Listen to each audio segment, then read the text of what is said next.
Bansos 2019 ya, yang semester lalu ketemu di mata kuliah TSP dan Sosiologi Kewarganegaraan. Betul ya?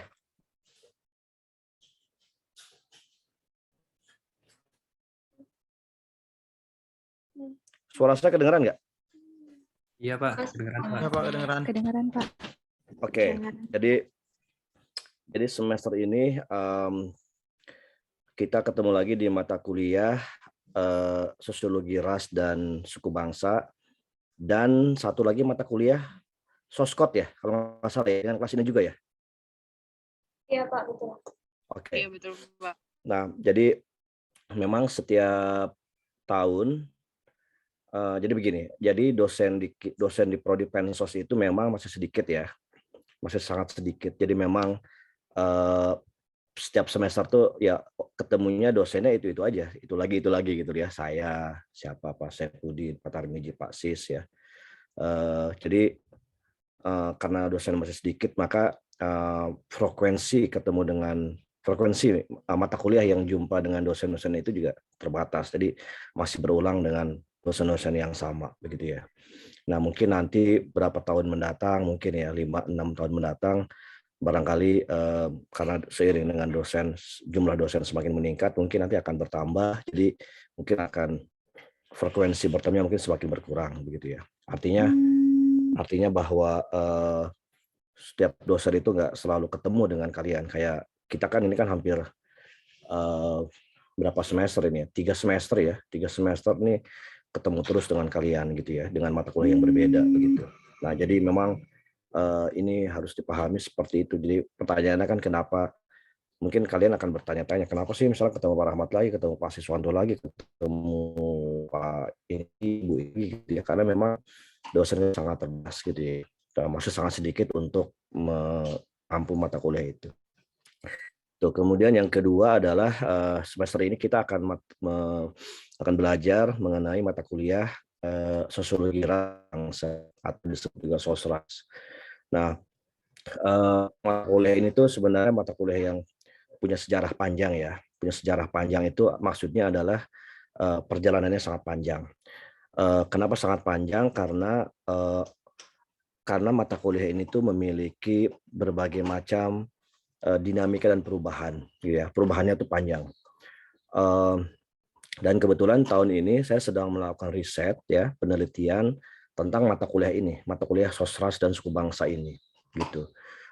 Baru saja saya kemarin sama Bu Putih hari Rabu kemarin itu melaksanakan konferensi. Jadi kalau kalian lihat virtual background di saya itu saya masih pakai virtual background konferensi nasional, di mana konferensi nasional berjudul Pendidikan HAM, dan saya kemarin dengan Bu Putih presentasi mengenai perubahan, mengenai refleksi pembelajaran yang saya sebut sebagai pendidikan minoritas dan warga adat ya.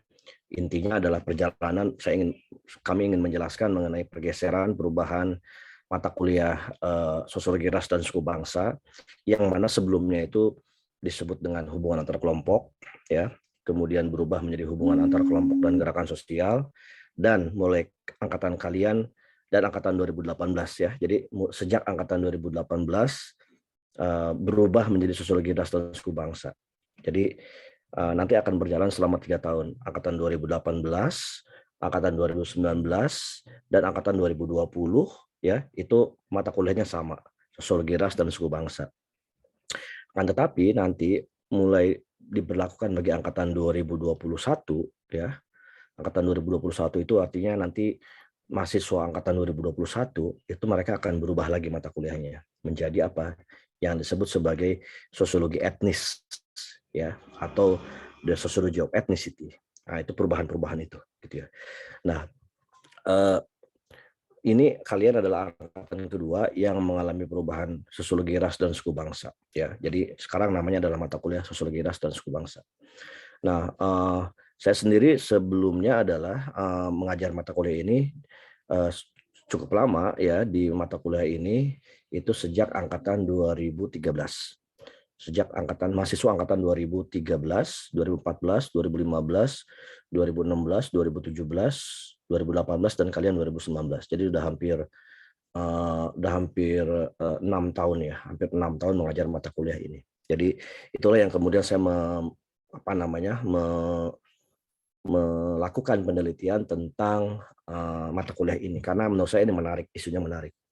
Nah, kemudian semester ini nanti saya didampingi oleh Bu Putih ya, Bu Mayang Putih Seruni, biasa dipanggil Bu Putih, yang akan mendampingi kuliah saya. Dan Bu Putih ini juga biasa di beberapa mata kuliah ya Bu Putih ya dengan saya. Jadi semester ini Bu Putih dengan saya di 3 mata kuliah, bahkan 3 mata kuliah. Sosiologi ras dan suku bangsa, kemudian sosiologi perkotaan, dan satu lagi adalah bahasa Inggris ya. Nah, jadi bayangkan sampai bahasa Inggris pun itu saya ngajarnya gitu ya, karena dosennya sangat terbatas. Tapi karena saya tapi karena saya juga kewalahan ngajar mata kuliah banyak gitu ya, jadi nanti Bu Putih ngajar mata kuliah bahasa Inggris sendiri di kelas yang lain begitu.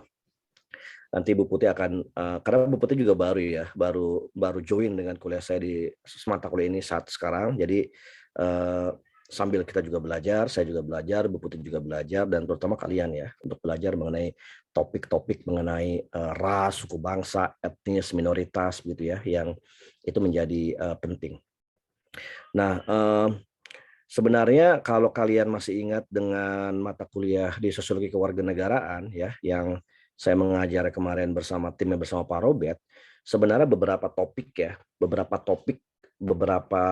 kajian itu sebenarnya sudah mulai disinggung ya di mata kuliah sosiologi kewarganegaraan, juga mengenai isu etnis, isu warga adat, itu sudah saya singgung. Meskipun kajiannya, pendekatannya itu berbeda. Pendekatannya kalau kemarin itu adalah pendekatan mengenai kewarganegaraan, citizenship, mereka sebagai warga negara. Jadi kewarganegaraan itu sesuatu yang melekat dalam diri kita gitu ya, tapi dia dikonstruksikan dan dikontestasikan. Ya. Jadi 2 hal, dikonstruksikan dan dikontestasikan. Dikonstruksikan oleh siapa? Dikonstruksikan oleh masyarakat gitu ya. Yang kedua, dikontestasikan oleh siapa? Oleh aktor-aktor yang terlibat. Nah, jadi kalau kalian belajar sosiologi itu pasti melihatnya adalah isu yang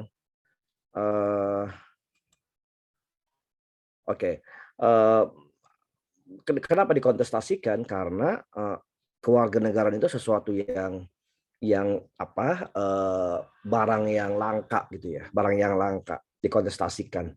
Misalnya yang sering kita bahas atau yang pernah kita bahas mengenai isu warga adat Sunda Wiwitan ya, kalau kalian masih ingat dengan perkuliahan saya di sosiologi kewarganegaraan itu, atau cerita mengenai petani kendeng di daerah Blora Jawa Tengah misalnya gitu ya. Nah, itu adalah bagian dari isu kewarganegaraan. Karena apa? Kita sebagai warga negara yang terlibat dalam proses konstruksi identitas tersebut begitu. Nah, jadi itu adalah di bagian seperti itu. Nah,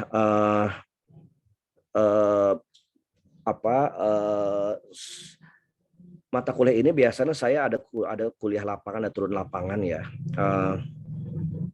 Ada turun lapangan. Cuma saya sudah 2 tahun ini ya, angkatan 2018 itu nggak ada turun lapangan karena tahun kemarin COVID ya. Dan tahun ini saya juga merasa berat untuk turun lapangan. Tapi mungkin saya nggak tahu. Saya mungkin ke mata kuliah yang lain, kalian kalau nggak salah ada yang ke lapangan kemana ya? Ke Banten apa kemana ya? Ke Baduy ya? Iya, Pak. Ke Baduy. Semester kemarin Pak ke Baduy. Ke Baduy. Nah, tapi mungkin saya agak berat terus terang ya. Beratnya karena ini juga lagi tinggi lagi Omikron ya, varian Omikron, dan ya saya menjaga betul soal itu kepada kalian ya, karena ini bukan hanya semata-mata ke lapangan, tapi soal keselamatan, soal kesehatan yang itu lebih penting lah sebenarnya gitu ya.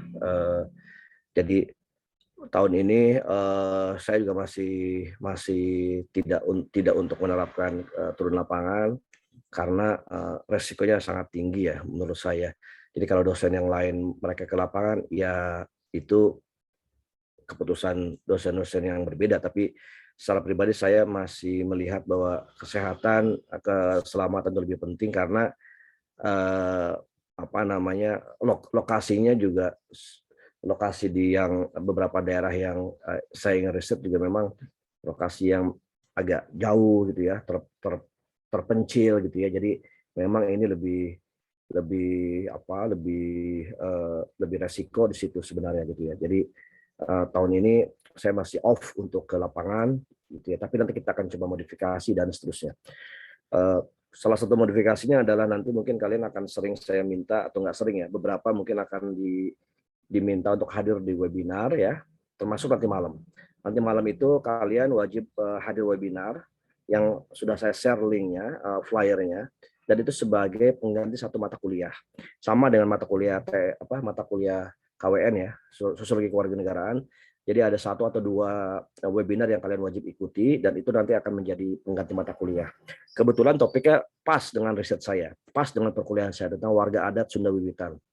Dan nanti malam yang mengisi materinya adalah teman saya juga ya dan narasumber saya juga, yaitu adalah Pak Ira Indrawardana atau Kang Ira, biasa dipanggil Kang Ira. Dan Kang Ira ini adalah uh, antropolog. Kang Ira ini adalah antropolog dari Unpad, dari Pajajaran, sekaligus adalah warga adat Sunda Wiwitan.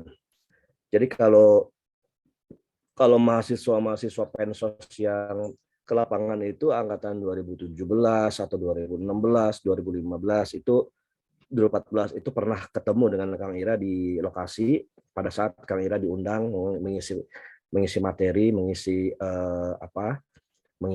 acara tentang tentang agama leluhur, agama lokal atau tentang spesifik mengenai Sunda Wiwitan. Kira-kira seperti itu. Sambil saya siapkan RPSC ya untuk kita bahas ini ya. Oke, sebentar.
Apakah sudah kelihatan? Sudah.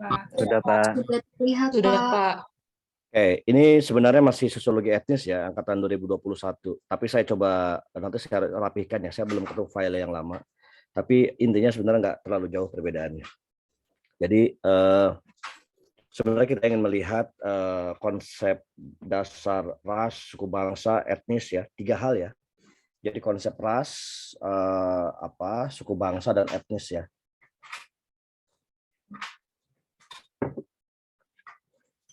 Nah, kita ingin mempelajari 3 hal, konsep ras, suku bangsa, dan etnis. Dari mana itu? Dari konsep dasar klasik, dari mulai Marx, Durkheim, Weber, John Simmel, dan tipologi-tipologi paradigmatik fungsional, neo-Marxis, interaksionisme simbolik, dan seterusnya. Nah, materinya sebenarnya di sini ya, pendekatan-pendekatan mengenai konsep ras, suku bangsa, etnis, kemudian suku bangsa juga pendekatan fungsional, Marxisme, neo-Marxis, interaksionalisme simbolik ya, kemudian pendekatan rational choice theory, kemudian pendekatan elite theory ya, dan beberapa bukunya sebenarnya saya ada, nanti saya berikan kalian sebagai referensinya, e-booknya ya. Nah, syaratnya adalah ini mata kuliah pengantar sosiologi, sistem sosial budaya, teori sosiologi klasik, kemudian teori sosiologi modern, dan sosiologi pendidikan. Nah, misalnya topik pertemuannya itu adalah kita masih membahas, awal-awal adalah membahas mengenai konsep etnisitas dan teori sosiologi klasik dari Marx, Emil Durkheim, dan Weber ya. Kemudian ini pertemuan 1, pertemuan 2, pertemuan 3 kita menjelaskan etnisitas dan pendekatan fungsionalisme. Kemudian pendekatan keempat kita menjelaskan etnisitas dan pendekatan neo-Marxisme. Kemudian teori kelima, pertemuan kelima kita menjelaskan mengenai pendekatan interaksionisme simbolik. Kemudian yang keenam kita menjelaskan mengenai konstruksi sosial etnis dan ras. Ketujuh kita menjelaskan etnisitas dalam perspektif postkolonial. Kedelapan kita UTS. Ke-9 dan 10 kita menjelaskan mengenai prasangka, konsep prasangka dan rasisme dan stereotype. Kemudian yang ke-11 kita menjelaskan tentang relasi mayoritas dan minoritas. Ke-12 dan ke-13 kita akan membahas mengenai konsep warga adat atau indigenous people. Kemudian ke-14 kita membahas mengenai konsep kebebasan beragama dan berkeyakinan atau freedom of religion and belief ya. Kemudian ke-15 kita nonton film Indonesia Diversity Under Threat, dan ke-16 kita pertemuan UAS. Pertemuan adalah UAS gitu ya. Nah, jadi kira-kira overview dari perkuliahannya kita adalah seperti itu. Jadi kalau misalnya total kita 16 kali pertemuan, dan saya masih mempersiapkan merancang untuk UAS. UAS-nya itu nanti adalah mungkin akan membahas mengenai kelompok-kelompok warga adat atau masyarakat adat di Indonesia ya, supaya nanti kalian bisa menyiapkan dengan baik dalam bentuk paper akhir mungkin ya, kelompok. Ini ada berapa semuanya ya mahasiswanya? 69 dikurangi 2, jadi ada 67. Ya, betul 67 ya.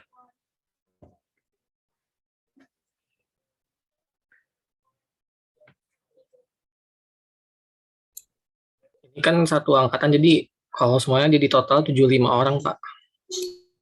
Total 75. 75 satu. Tiap-tiap kelas sama, berarti 37 ya. Iya, kelas apa ya? Kelas B itu 38, kelas A 36. 37. Oh, 37 dan 38. 37 dan 38. Kalau 75 dibagi 10 berapa?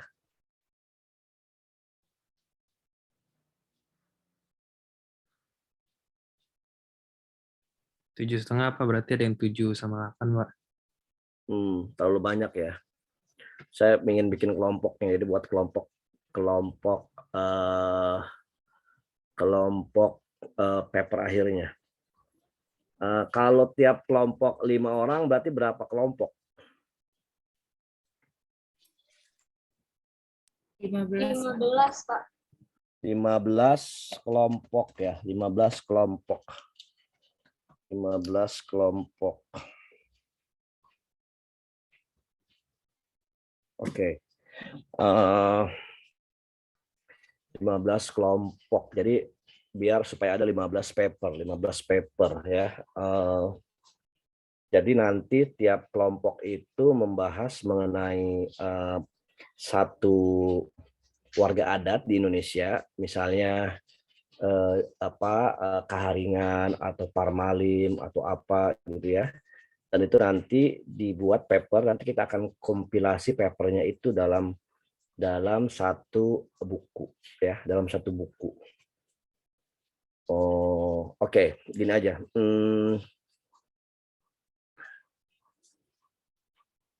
Kita acak ya, kita acak random ya. Jadi sampai 15. Kita acak, nanti kalian berhitung 1 sampai 15, tapi tergantung dari screen yang ada di saya, di screen saya.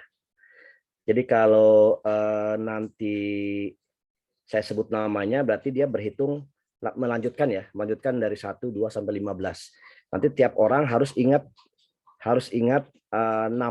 nomor kelompoknya. Bisa ya?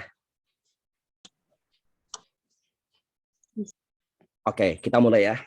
Ini yang paling dekat dengan screen saya adalah, nanti berarti kalau misalnya saya sebut Dava, berarti Dava kamu sebut 1 gitu ya? Ya, siap, Pak. Oke, nanti berarti Dava bergabung dengan yang 1 berikutnya siapa gitu ya? Ya, baik, Pak. Oke, kita mulai ya. Dava. 1. Istiqomah. 2.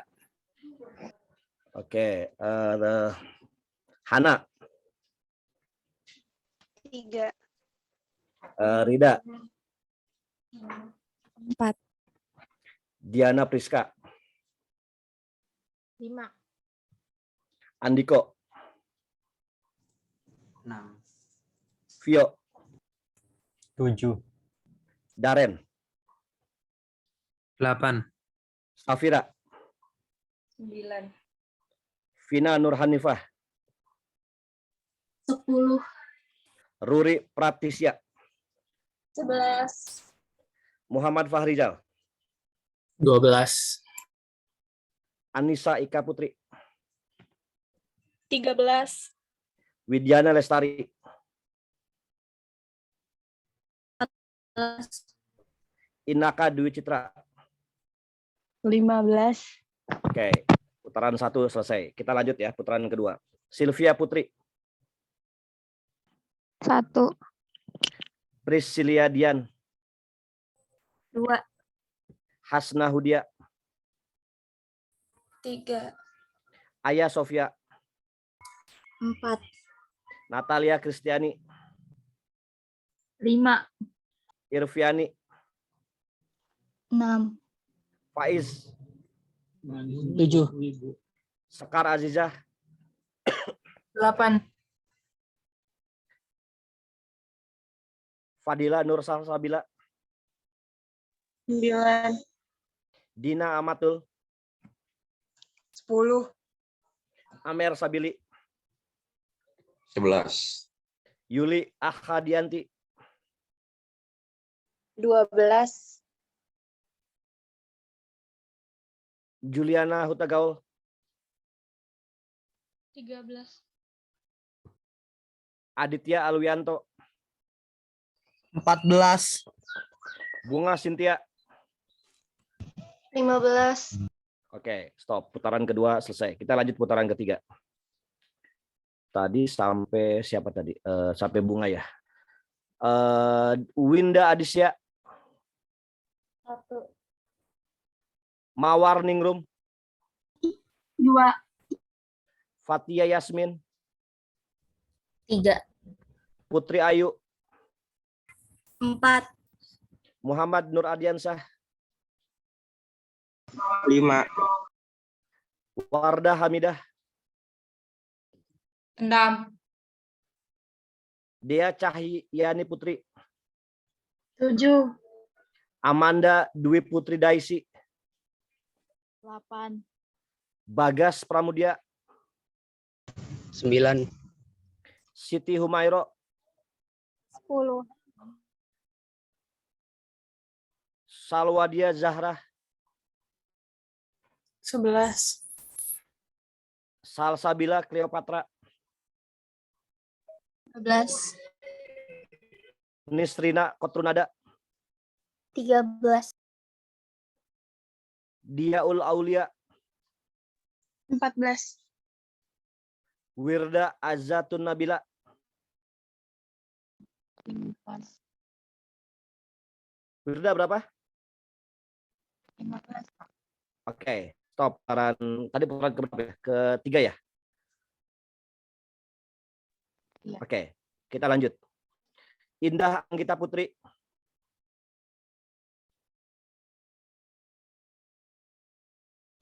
1. Dinda Inayah, 2. Dina Amatul. Tadi saya udah, Pak. Oh udah, oke. Iya. Arlinda Kristina, 2, Pak. Ayu Fitri Hairunisa, 3. Aurelia Yunus, 4. Nadira Zahira, 5. Fatimah Azahra, 6, Pak. Nur Aini, 7. Cantika Ayu, 8.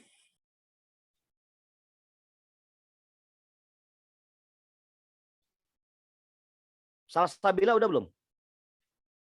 Belum, Pak. Oke, Salsabila. 9.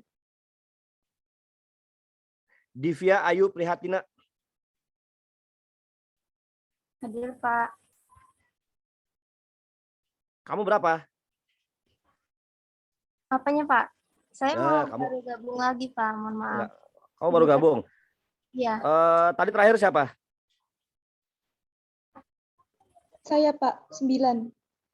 Salsabila 9, Divya 10. Kamu sebut 10. Iya, 10. Oke.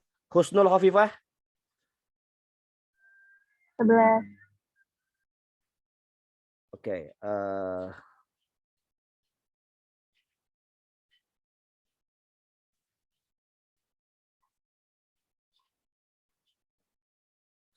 Siapa lagi ya? Yang udah kesebut, yang belum kesebut siapa lagi ya?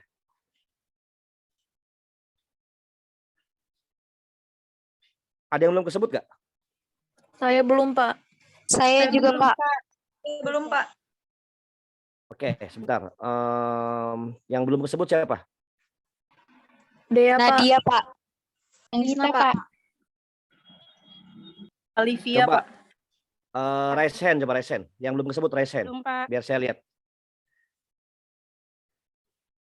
Oke, ya kalau Resen kelihatan. Coba Alif tadi mana? Mana tadi kok nggak ada?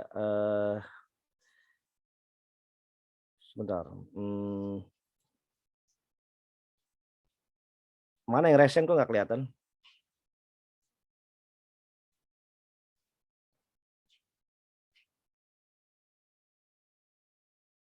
Alifa tadi mana Alifa? Saya, Pak. Oke, Alifa lanjut. Berapa tadi?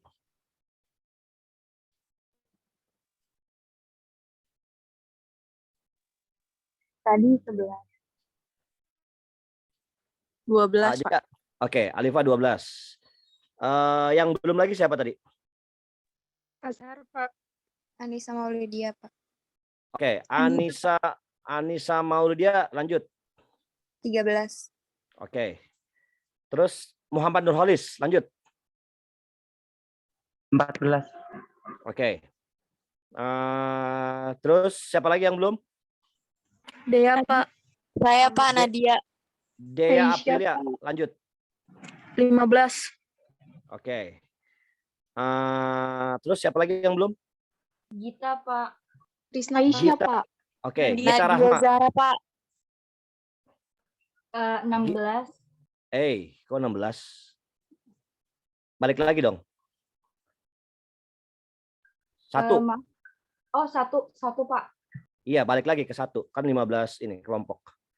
Oke, Gita 1 ya. Terus yang belum, Sylvia udah belum? Sylvia Putri udah belum? Sudah, Pak. Oke. Tamara ya? Tamara. Oke, Tamara lanjut. 2, Pak. Oke, good. Terus yang belum lagi siapa? Nadia, Pak. Pak. Itu, Pak. Gita. Nadia. Oke, Nadia lanjut. Nadia 3. Oke, terus siapa lagi? Saya Pak, Aisyah. belum Pak. Kenapa? Siapa? Raisa. Aisyah, Pak. Aisyah. Iya. Oke, Aisyah lanjut. 4, Pak. Oke, terus siapa lagi yang belum disebut? Nadia Najwa, Pak. Oke, Nadia. Nadia lanjut. 5. Oke, terus siapa lagi? Saya ulang Pak. Ahmad Zulha. Ahmad Zulha lanjut. 5 Pak. Oke, terus siapa lagi yang belum? Sarli belum, Pak. Azhar, Pak. Azhar. Azhar. Lanjut.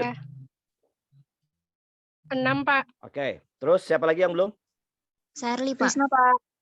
Rizna Sakila lanjut. Rizna berapa? 9 ya? Tadi 9. Oke. Ya. Oke, terus setelah Rizna siapa lagi yang belum? Sarli belum, Pak. Sarli Indri lanjut. Sarli 10. Oke. Ada lagi yang belum? Anggita 11, Pak. Anggita 11. Oke. Ada lagi yang belum?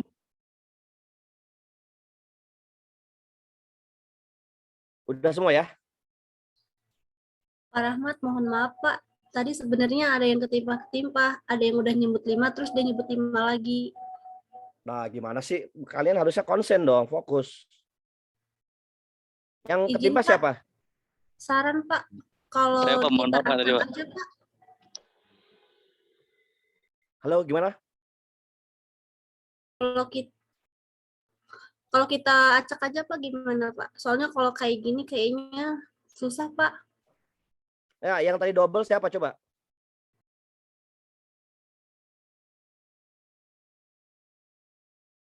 Saya Pak tadi Pak double Pak.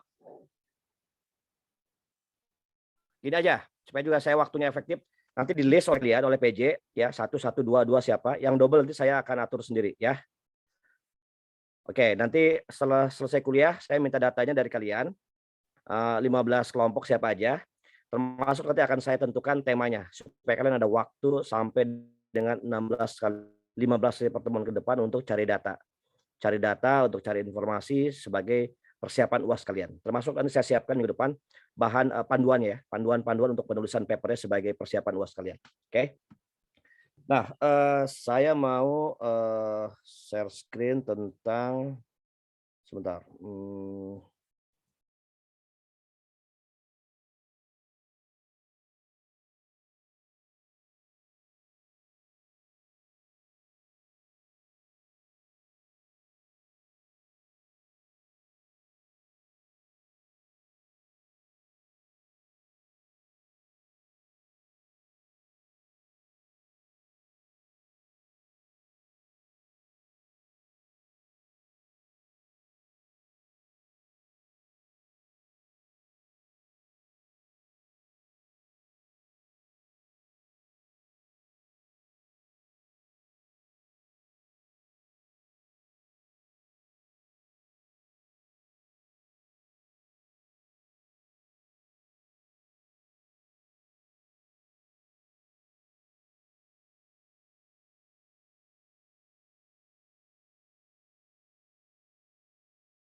Udah kelihatan belum screen saya? Sudah Pak Rahmat. Sudah Pak. Udah, Pak. Oke. Kita mulai dari sebagai pengantar ya.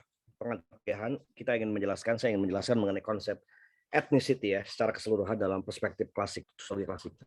Nah, yang kalian perlu pahami adalah tema-tema sosiologi itu, oke, tema-tema sosiologi itu sama misalnya dengan soal etnis, ras, pendidikan, kurikulum, kota, desa, itu selalu merujuk kepada konsep-konsep atau perspektif sosiologi klasik. Oke. Baliknya ke mana? Baliknya ke Weber, ke Marx, ke Durkheim, ya. Itulah kenapa ketika kalian belajar teori sosiologi klasik, ya, maka selalu merujuk kepada 3 tadi, ketika Weber, Marx, dan Durkheim. Itu menjadi satu pola yang menjadi satu pola yang apa namanya, sebentar.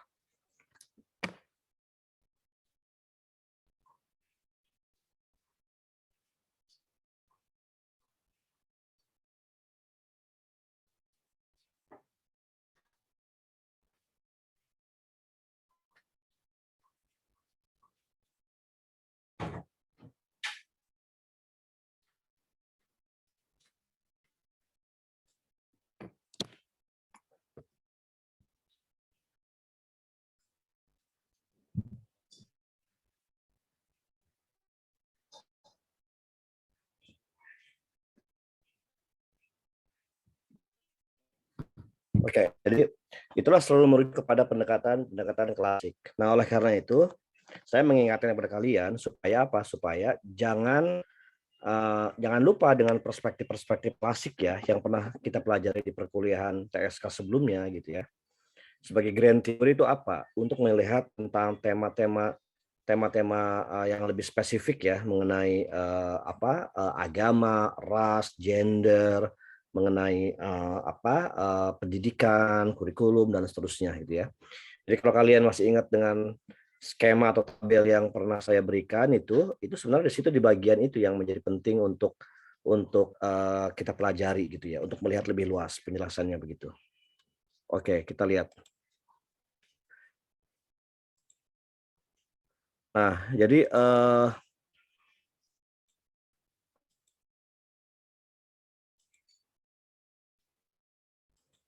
di sini sebenarnya ada yang disebut sebagai paradigma teoretika framework. Framework itu cara pandang. Nah, kita ingin melihat sebenarnya di sini ada yang disebut sebagai ada relasi antara teori dan metode. Nah, jadi itu yang sering saya bilang di perkuliahan awal teori sosiologi klasik itu, teori dan metodologi itu dalam sosiologi itu tidak bisa dipisahkan, ya. Tidak bisa dipisahkan, artinya merupakan sebagai sebuah kesatuan gitu ya. Nah, misalnya apa? Misalnya ketika saya membawa mahasiswa melakukan penelitian mengenai etnis minoritas ya di kelompok-kelompok warga adat Sunda Wiwitan itu, sebenarnya saya mencoba melakukan dialektika antara teori dengan metodologi gitu. Teorinya apa? Teori tentang warga adat, teori tentang kepemimpinan, teori tentang gender, teori tentang budaya gitu ya. Dan metodologi, apa metodenya? Metode penelitian. Mereka melakukan penelitian di lapangan, wawancara, observasi gitu ya, melakukan kontak dengan narasumber, dengan informan gitu ya. Nah, itu adalah bagian dari dialektika antara teori dengan metodologi.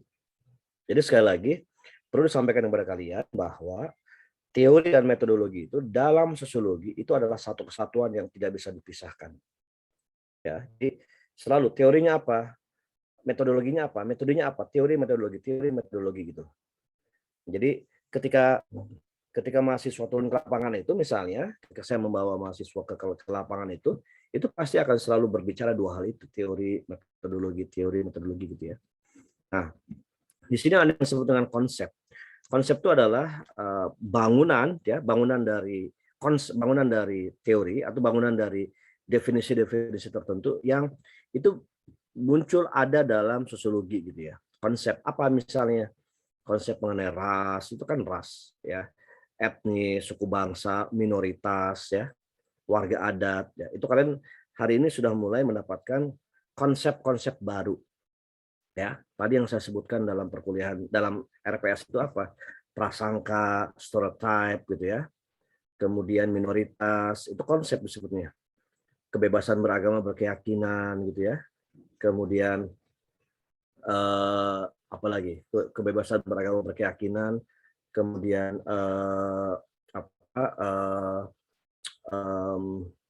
warga adat, itulah konsep gitu ya.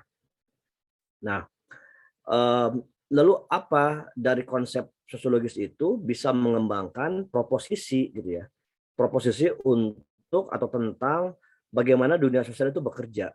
Nah, apa yang dimaksud dengan dunia sosial itu? Dunia sosial itu adalah bagaimana semua mekanisme atau realitas sosial itu berlangsung secara dinamis gitu ya. Jadi misalnya begini, kita mau bicara mengenai ras ya. Ras itu kan kalau yang kalian pernah mendengar pernah belajar atau pernah mendengar ketika SMA misalnya, ras itu kan sesuatu yang membedakan dilihat dari ciri-ciri apa? Fisik kan. Ya. Makanya kalau kalian mendengar dulu masih ingat dengan ada bagian ras di masyarakat dunia itu, ada Mongoloid, ada Kaukasoid gitu ya. Itu kan berbeda secara fisik ya. Berbeda secara fisik itu artinya adalah lihat dari rambutnya gitu ya, lihat dari warna kulit, lihat dari hidung, lihat dari mata, dilihat dari tinggi badan, itu fisik gitu ya. Nah, lalu bagaimana menjelaskan itu dalam kaitannya dengan dunia sosial yang bekerja, yang berubah? Nah, itu terlihat misalnya dalam fenomena apa? Diskriminasi ras yang ada di muka bumi ini misalnya. Gitu ya. Nah, di sana penjelasannya itu sebenarnya ada konsep-konsep ras yang itu berlangsung dalam masyarakat internasional. Jadi kalau kalian mendengar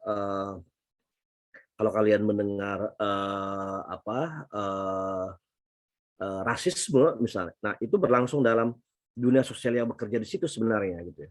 Jadi kenapa rasisme itu muncul misalnya, kenapa diskriminasi itu muncul gitu ya. Nah, itu berlangsung dalam penjelasan konsep-konsep sosiologis sebenarnya. Dan kalian diperkenalkan untuk bisa memahami mengenai konsep-konsep tersebut sebenarnya, gitu ya. Ras, etnis, suku bangsa, gitu ya. Itu sebenarnya.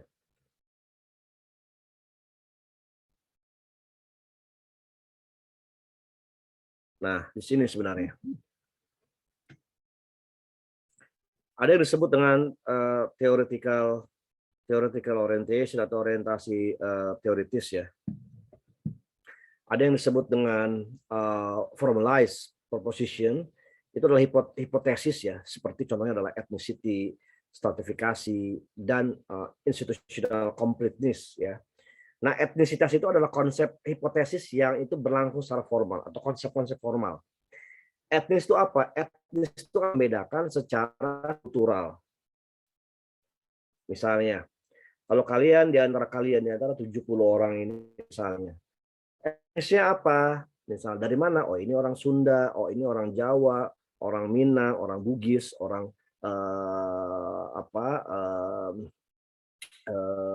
Batak misalnya gitu ya. Itu etnis yang membedakan secara sosiokultural gitu.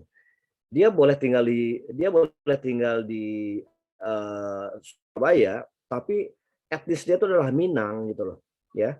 Nah, Minang itu karena apa? Itu lihat dari mungkin persamaan bahasa, persamaan nilai-nilai, persamaan budaya, gitu ya, persamaan cara berpikir, gitu. Dia boleh tinggal di Sulawesi, misalnya di Makassar, tapi budaya dia adalah budaya Jawa, gitu ya. Misalnya dia memang orang Jawa dari Solo, dari Jawa Timur, dari Malang, dari Brebes, dari mana? Itu Jawa, etnis Jawa. Karena apa? Karena ada bahasa yang sama, ada dialek yang sama, ada nilai yang sama, gitu ya. Nah, ini yang sekarang lagi rame-rame adalah kalau kalian ingat, kalau kalian mengikuti perkembangan di berita ya, di media, itu adalah bagaimana kalian mendengar kasus politisi dari PDI yang menyinggung warga Sunda, etnis Sunda, bahwa nggak boleh orang rapat itu menggunakan bahasa Sunda. Dan sekarang lagi rame orang-orang dari etnis Sunda itu mereka protes, mereka merasa terusik dengan keetnisan Sundanya dia gitu ya. Dan ini menarik sebenarnya, fenomena menarik. Fenomena yang sangat sosiologis sebenarnya. Kenapa? Karena ya orang Sunda merasa terusik. Dan saya melihat ini menjadi fenomena yang menarik karena apa? Karena lihat dari polanya mereka pasang profil gitu ya, mereka pasang profil WA-nya dengan beredar profil WA yang sama di berbagai kelompok-kelompok WA grup dan seterusnya. Nah ini kelihatan sederhana, tapi menurut saya menarik gitu lah. Dan ini berlangsung di Indonesia itu kuat sekali soal etnis ya. Ini kejadian ini misalnya dialami oleh etnis Sunda. Mungkin suatu saat ini akan dialami oleh etnis Jawa atau oleh etnis Minang atau oleh etnis Batak misalnya gitu ya. Nah ini akan menjadi menarik untuk melihat secara lebih secara lebih mendalam konstruksi etnis itu sesuatu yang memang formal, yang berlangsung terus-menerus direproduksi dalam sistem sosial masyarakat kita gitu ya. Oke. Nah, yang kedua adalah kelompok etnik ya. Nah, jadi kelompok etnik ini adalah dia lebih rendah gitu ya dalam stratifikasi sosial yang itu kemudian bisa secara kelembagaan bisa lebih kuat gitu ya dalam akan lebih lengkap gitu dalam struktur masyarakat kita gitu. Nah, jadi yang menjadi penting adalah ketika kalian mulai memahami konsep etnis di semester ini, di perkuliahan ini adalah kalian mulai memahami sebenarnya kenapa etnis itu perlu kita pelajari. Kenapa etnis itu kita perlu pelajari. Kenapa ras itu kita perlu pelajari. Kenapa suku bangsa itu kita perlu pelajari. Kenapa minoritas kita perlu pelajari gitu ya. Kenapa kita perlu mempelajari diskriminasi, stereotip, prasangka gitu ya. Nah, karena konsep-konsep itu ya, karena konsep-konsep itu semua itu berlangsung secara secara intensif, secara sosial dalam masyarakat kita gitu. Misalnya tadi kenapa orang Sunda itu selalu marah? Kenapa orang Sunda itu marah, protes, terusik gara-gara perilaku dari politisi PDIP itu sebenarnya. Atau mungkin nanti dialami oleh kelompok-kelompok yang lain gitu ya, oleh etnis Jawa, Bugis dan seterusnya gitu. Oke. Nah, sekarang ada yang disebut sebagai paradigma ya. Paradigma itu adalah yang ini merupakan hipotesa yang muncul untuk atau menuju kepada level teori. Misalnya, dalam konsepnya Marx itu kalau kalian pernah mendengar ada yang disebut sebagai teori dari dialektika materialisme atau materialisme historis ya. Ini adalah paradigma yang dikatakan oleh Marx ya. Nah, atau kalau dalam penjelasan yang lain ini disebut sebagai yang disebut sebagai theoretical paradigma atau theoretical orientation gitu ya. Nah, jadi sosiologi itu selalu berbicara pada level yang lebih teoritik ya, yang disebut sebagai theoretical paradigma. Nah, ini kekuatan sosiologi di sini sebenarnya. Nah, kembali ke pertanyaan tadi atau kembali ke topik mengenai kenapa kita kembali ke Marx, Durkheim dan Weber. Karena inilah kita akan menuju apa yang disebut sebagai theoretical paradigma atau theoretical paradigm. Apa itu Weber dalam konteks yang lebih luas, Weber, Durkheim dan Marx yang ada dalam konteks ras, etnis dan suku bangsa itu sebenarnya. Jadi poinnya adalah di sini ya, apa yang disebut sebagai theoretical paradigm atau theoretical orientation untuk melihat masyarakat yang lebih luas begitu. Ya.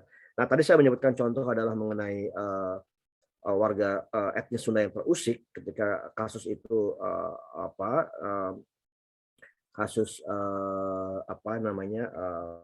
politisi memprotes atau pernyataan yang menyakiti etnis Sunda itu contoh dunia sosial sedang bekerja pada level itu ya sebenarnya. Oke. Nah, ini sebenarnya di sini ada nilai, ada teori, ada existing research, ada metodologi, tapi kita akan bisa lebih lanjut di bagian yang lain. Nah, sebenarnya kalau dalam konsep yang lebih luas ya, konsep yang lebih luas ini ada biologi sebagai ideologi. Nah, ini ada pendekatan fungsionalisme dan teori konflik sebenarnya. Nah, yang disebut sebagai biological determinism atau disebut determinism, yang ini sebenarnya disebut karena faktor genetik ya, faktor biologis, faktor genetik ya. Ya, ini bertentangan, berbeda dengan pendekatan sosial atau faktor lingkungan gitu ya. Nah, jadi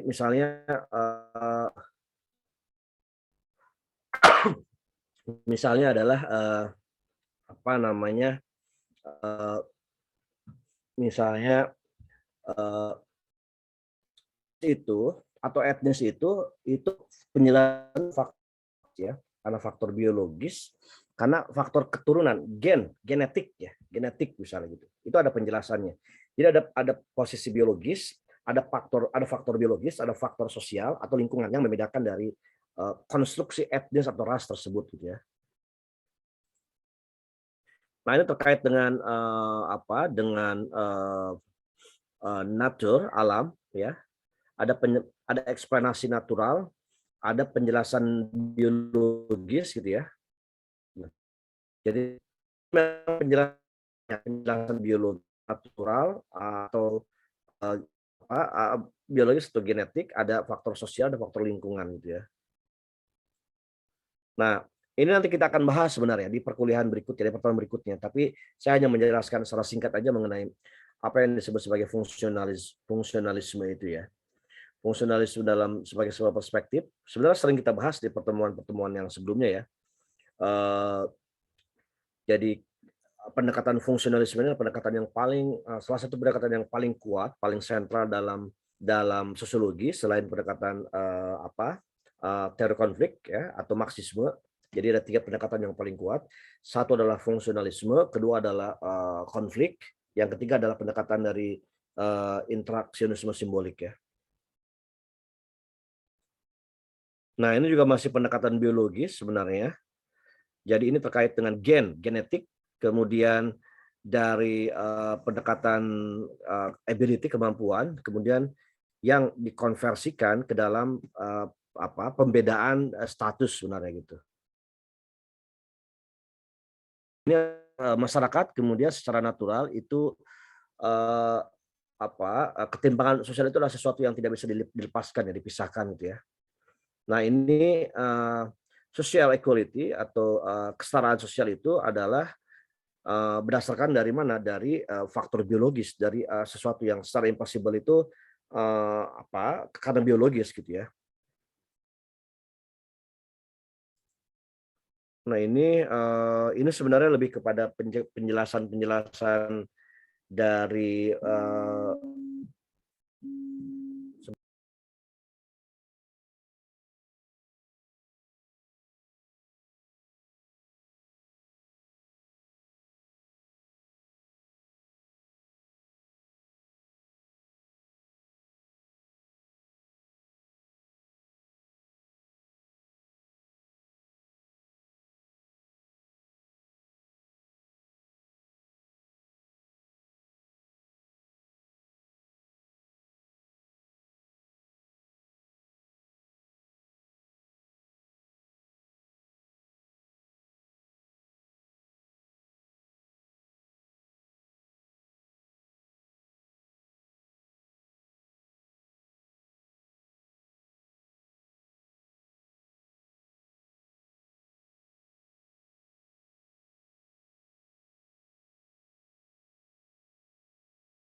Oke, sorry.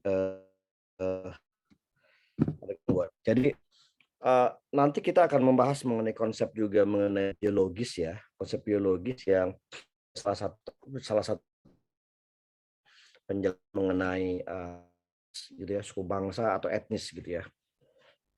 Oke, ini juga ada pendekatan kalau kalian pernah mendengar mengenai Darwinisme sosial. Nah, ini adalah sebenarnya adalah terkait dengan ini ya, bagaimana pendekatan biologis itu terkait dengan fungsionalisme organ yang ada dalam tubuh kita sebenarnya begitu ya, seperti itu sebenarnya. Oke, ini juga ada penjelasan psikologis sebenarnya. Saya lebih cepat-cepat saja supaya kalian mengetahui kurang lebih apa yang menjadi penting dalam materi kita ini. Tadi kan ada pendekatan biologis, dan sekarang ada pendekatan sosiobiologi ya. Ada sosiobiologi di sini. Nah, ini lebih kepada pendekatan psikologis sebenarnya. Nah, ini yang tadi saya sebut sebagai shifty eyes ya, kriminal, red hair itu violence gitu ya. Nah, black man with darker skin are more animalistic. Jadi ini kalau kita bicara mengenai black man ya, dengan kulit gelap gitu ya, adalah dianggap sebagai lebih daripada animalistik. Anda bisa bayangkan, ini merupakan sebuah stereotype yang sangat kasar ya, sangat tajam gitu ya, bahwa black man ya, orang kulit hitam itu menjadi isu yang sampai sekarang tuh nggak pernah hilang gitu ya di dunia gitu, bukan hanya di luar negeri tapi di Indonesia juga. Kalian bisa bayangkan misalnya konstruksi mengenai orang Papua itu kan dianggap sebagai black man dan mereka juga mengalami marginalisasi gitu ya. Kita masih mending, kita misalnya secara ras gitu ya, kita adalah misalnya dengan warna kulit ya yang kita miliki seperti ini misalnya kan sama kurang lebih gitu ya. Tapi kalau kita komparasikan secara berbeda dengan Papua itu kan kontras ya. Nah, itu yang dialami oleh problem ras yang dialami oleh black man negro di Amerika. Di Amerika itu ya, di Amerika itu konsep mengenai black people ya, black people dan white people. Oke ya, jadi ini saya ulangi ya, konstruksi mengenai black people dan white people, orang hitam dan orang kulit putih. Artinya kalau kulit putih itu bule ya, kulit putih itu bule. Kalau black people itu adalah orang-orang negro, kulit hitam negro. Itu sesuatu yang sangat antagonistik ya, sesuatu yang sangat bertolak belakang, yang sangat yang sangat yang sangat kontra dalam struktur sosial budaya politik masyarakat Amerika. Ya, saya punya pengalaman itu karena melihat punya banyak teman orang kulit hitam ketika di Amerika, kemudian punya banyak orang kulit putih, dan orang kulit hitam itu mereka merasa, hey Rahmat, mereka adalah orang white people, mereka adalah white people yang mereka tuh melihat kita tuh sinis gitu, maksudnya melihat orang kulit hitam tuh sinis gitu, dan itu selalu ada segregasi, selalu ada ketimpangan, selalu ada gesekan antara black people dengan white people. Dan ternyata ketika saya berinteraksi dengan mereka, dengan black people dan white people itu, kemudian saya coba refleksikan dengan masyarakat Indonesia, oh ternyata kita juga sama sebenarnya. Kita juga sama, nggak jauh beda dengan segregasi itu sebenarnya. Segregasinya itu adalah kita yang orang kulit bukan kulit hitam, bukan juga kulit itu kita bersegregasi, tension. Tension itu adalah ketegangan dengan kulit hitam orang Papua, dengan orang seperti Papua. Kemudian kita juga tensionnya dengan siapa? Dengan keturunan Tionghoa yang secara ras itu berbeda dengan kita. Misalnya apa? Kalau kita kan kulit kita kan dengan seperti ini ya, kuning, langsat, coklat gitu ya. Tapi kalau orang Cina lihat matanya mereka sipit, kemudian mereka putih gitu kan, lebih putih begitu ya. Nah, itu kan soal apa? Soal ras, soal fisik. Ya, soal fisik juga, fisik dari orang kulit hitam yang Papua, kita orang taruhlah orang Jawa lah gitu misalnya gitu ya, orang Melayu lah misalnya, tapi mereka adalah itu. Jadi sebenarnya kita mengalami ketegangan yang sangat beragam juga gitu. Kalau di Amerika mungkin tensionnya itu, di Amerika juga sebenarnya banyak tensionnya ya. Dia dengan black people, kemudian white people, sama Asian people, orang Asia. Orang Asia itu Cina, Korea, Jepang, termasuk misalnya Filipinos, Thailand, Indonesia, itu orang-orang Asia gitu ya. Jadi itu yang disebut sebagai tension, ketegangan itu.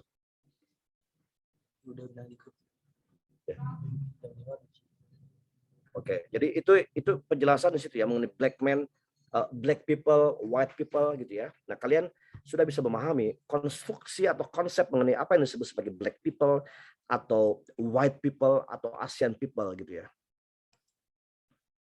Oke, ini penjelasan dari psikologi. Saya kira saya bisa lebih ini pendekatan dari konflik atau material.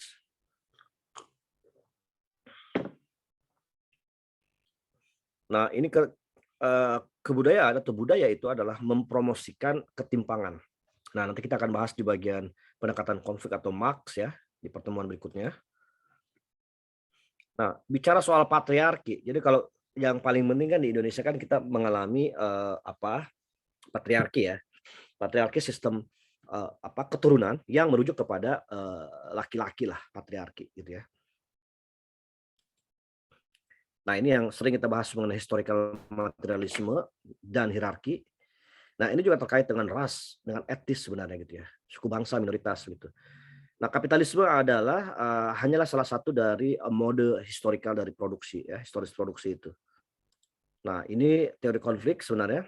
Perbedaan dalam kemakmuran, status, kekuasaan antara kelas, kelompok etnis dan gender tidak natural, tapi dia mengalami kontestasi. Kayak misalnya dulu orang Cina ya, keturunan Cina. Ini sedikit cerita tentang ada kaitan dengan soal kewarganegaraan yang pernah kita bahas di pertemuan kuliah sebelumnya. Kenapa kemudian orang-orang Cina dulu selama Orde Baru ya, selama Orde Baru itu mereka dilarang nama-nama berbau, misalnya kalau misalnya seorang Cina itu bernama Quick Qiangi misalnya, ada seorang tokoh namanya Quick Qiangi, itu kan nama yang berbau Cina banget. Itu oleh negara, oleh Orde Baru dilarang dan mereka harus diganti dengan nama yang berbahasa Indonesia. Nama Indonesia lah. Misalnya menjadi Santoso, menjadi Sugiono atau menjadi Hartanto gitu ya. Nggak boleh ada Quick Qiangi, Quick Siap Lim Siliong, itu nggak boleh karena dianggap tidak nasionalis gitu ya. Nah, negara itu berkepentingan untuk mengatur itu. Nah, artinya apa? Bahwa sebenarnya itu kan diperebutkan. Banyak orang-orang Cina akhirnya, etnis Cina itu, mereka merasa terdesak, terancam. Bahwa mereka daripada kemudian mereka dipersulit identitas, dipersulit administratif, kewarganegaraannya, paspor, visa, dan seterusnya, maka mereka dipaksa harus nurut untuk mengganti namanya. Ya, mengganti namanya. Yang kemudian mereka nama-nama mereka, nama-nama Cina mereka tuh menjadi nama Santoso, Hartanto, Sugiono, dan seterusnya lah gitu ya.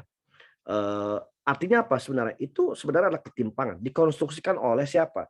Oleh negara. Untuk apa? Untuk produksi kewarganegaraan. Produksi apa? Produksi nasionalisme. Jadi orang Cina, orang Tionghoa, kalau mereka nggak ganti nama itu, mereka sebenarnya itu orang-orang yang tersingkir dalam realitas sosial mereka dan realitas sosial masyarakat kita gitu. Nah, itu konflik kan antar kelompok Tionghoa dengan negara sebenarnya. Nah, ini pendekatan dari etnisitas dan classical theory. Nah, dari Auguste Comte sebenarnya juga sudah mulai menyinggung.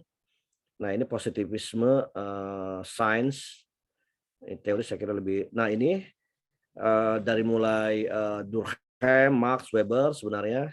Ini tadi yang paradigma ada struktural fungsional, konflik, dan simbolik interaksionisme.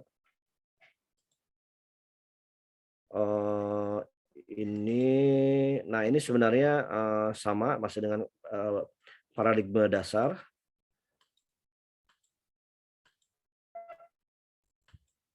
Nah, ini etnik, sebenarnya etnik yang nanti lebih spesifik akan kita bahas di pertemuan berikutnya. Tentang etnik, nah minoritas. Perkuliahan kita saya kira di sini akan lebih banyak nanti akan menyinggung mengenai minoritas. Kenapa minoritas? Kenapa tidak mayoritas? Karena kalau mayoritas itu sudah selesai dengan dirinya. Misalnya, kalau kita bicara soal mayoritas, kita orang misalnya ada orang Islam sebagai mayoritas itu sudah selesai. Anda orang Jawa di sini, Anda sudah selesai dengan diri Anda.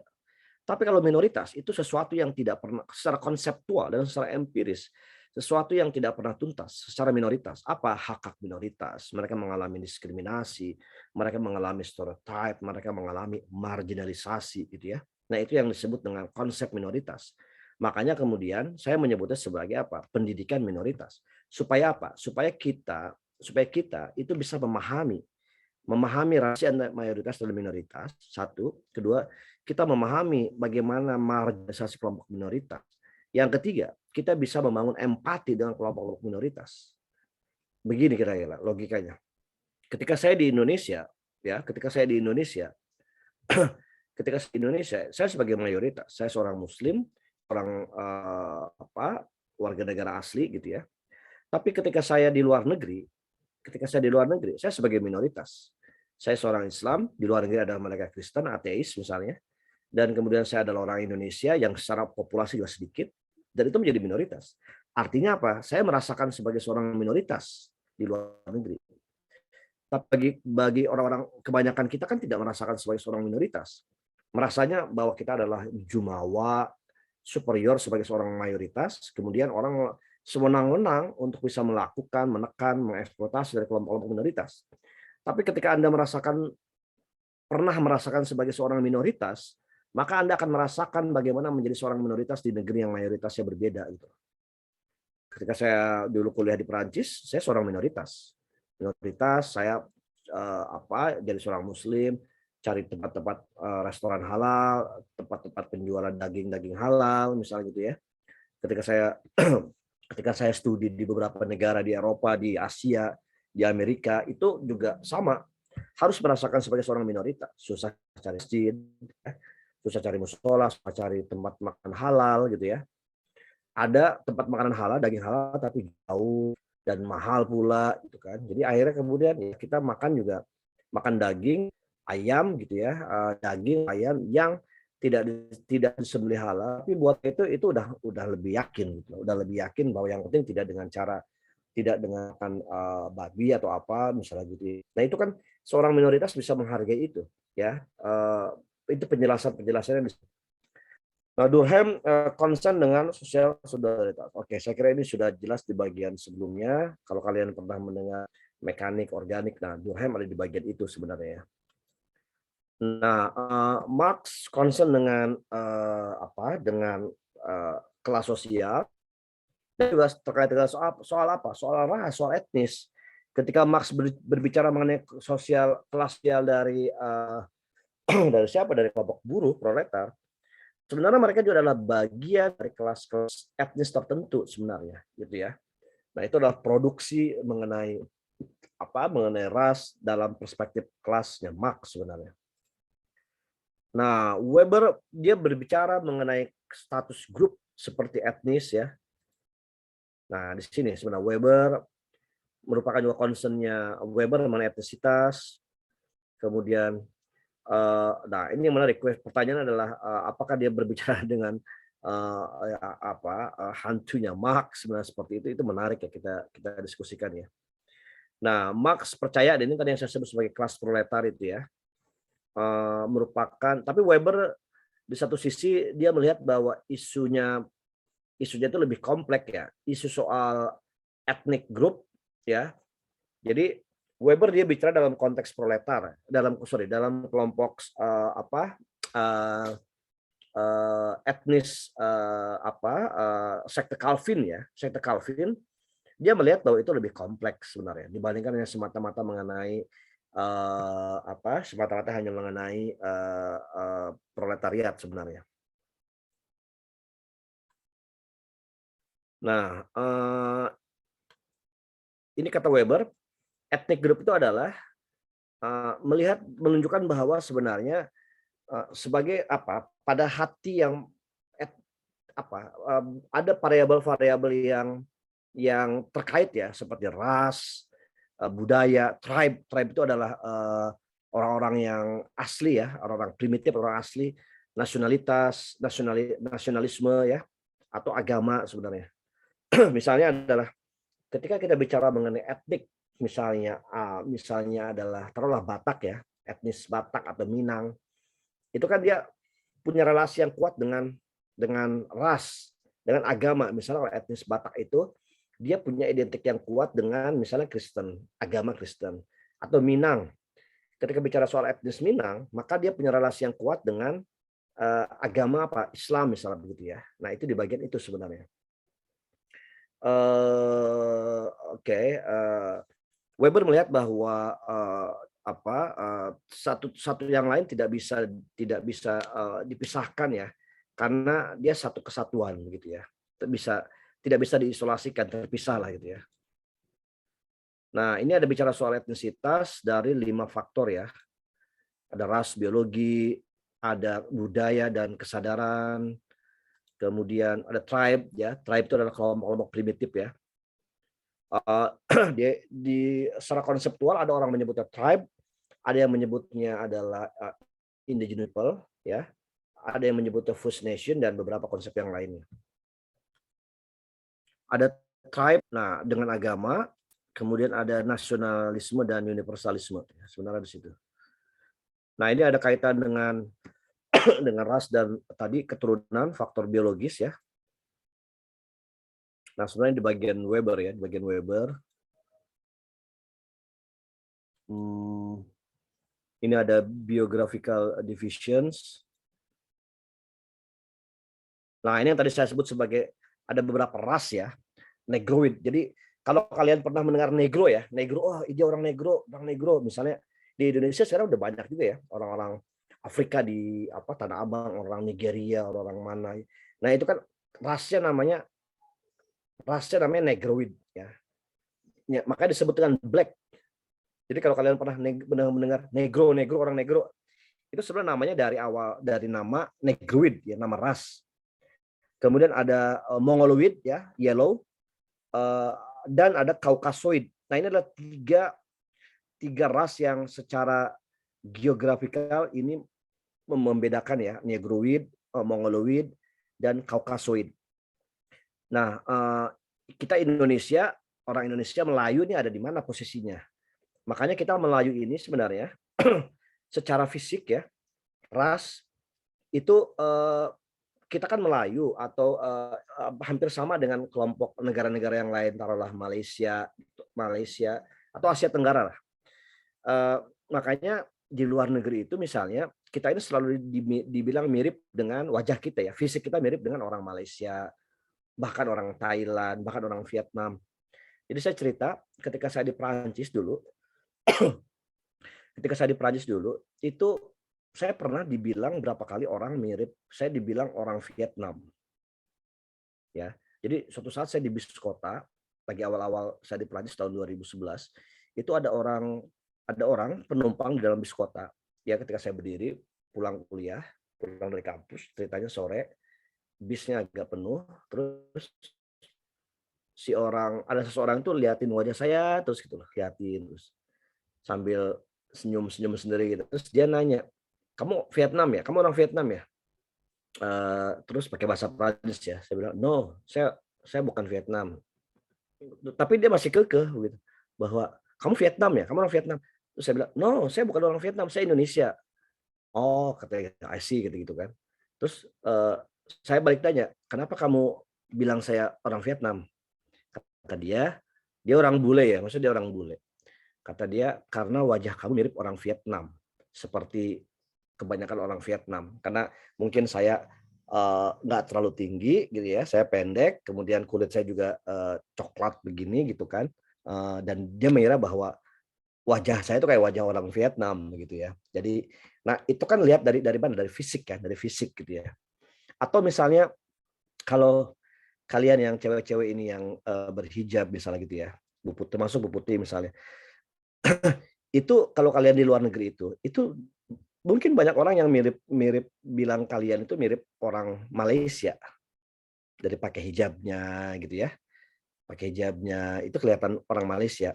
Kalau yang nggak pakai hijab misalnya kayak siapa, kayak misalnya siapa Natalia apa, itu kalau kamu di luar negeri itu Natalia itu bisa dikiranya orang Vietnam, orang Filipina, sama orang Thailand gitu ya. Ruri itu wajah-wajah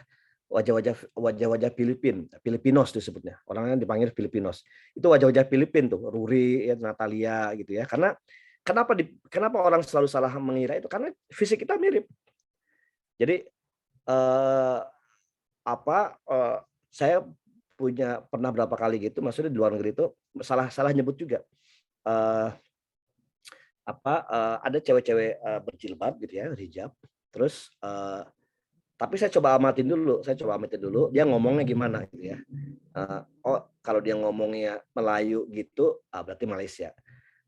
Tapi kalau ngomongnya bukan Melayu berarti Indonesia. Tapi saya pernah salah. Misalnya ketika saya lihat beberapa di bis atau di kafe di mana lihat di luar negeri ya, ketika lihat saya belum dengar dia ngomong berbicara ya, tapi ketika saya tanya dari Malaysia ya atau dari Indonesia ya, ketika saya bilang dari Indonesia ya, no katanya, tidak dari Malaysia. Oh berarti emang sama, dari maksudnya memang salah saya dari Malaysia. Tapi penampilannya sama, jilbabnya tingginya gitu kan. Jadi itu yang sering disebut sebagai seperti itu gitu ya. Oke, jadi ini yang Negroid, Mongoloid, Kaukasoid ini yang selalu menjadi makanya disebut dengan biologis tapi geografikal. Jadi secara fisik tapi ini persebaran wilayah gitu ya. Asia Tenggara itu sama gitu. Bu Putih itu kalau di luar negeri itu pasti banyak orang nyangkanya itu orang Malaysia pakai hijab dengan seperti ini gitu ya. Saya di luar negeri itu disebutnya Vietnam. Nah, suatu saat saya pernah lagi saya konferensi di Thailand apa di mana. Jadi aku kebetulan anak-anak orang lagi berbicara, itu saya dengar dialeknya, itu mereka lagi ngomong bahasa Indonesia gitu. Wah, saya pede, ini pasti mereka dari Indonesia nih. Tapi setelah saya deketin, ternyata mereka bukan orang Indonesia. Orang mana? Orang Filipina. Yang wajahnya mirip kita dan ngomongnya, dialeknya, bahasa Tagalognya itu mirip bahasa Indonesia. Misalnya apa? Kalau mereka bilang selamat pagi itu salam po gitu ya. Selamat itu terima kasih gitu ya. Atau kalau halo itu mabuhay gitu ya. Jadi akhirnya terdengar bahasa-bahasa seperti itu gitu loh, seperti ya. Itu yang merupakan fisik dari persebaran wilayah gitu ya. Nah, ini yang disebut sebagai consciousness generalized of race gitu ya. Jadi orang Melayu itu adalah sebenarnya kesadaran yang sama dari ras kita gitu loh. Makanya sama banget. Makanan orang Malaysia itu sama dengan kita. Nasi, orang Thailand juga sama. Saya punya teman dekat orang Thailand, mahasiswa S3 di Amerika. Dia kalau makan tuh sama dengan kita, makan nasi. Kuahnya apa? Makanan masakan yang berkuah. Kalau kita kayak sayur lodeh gitu ya, soto, sop.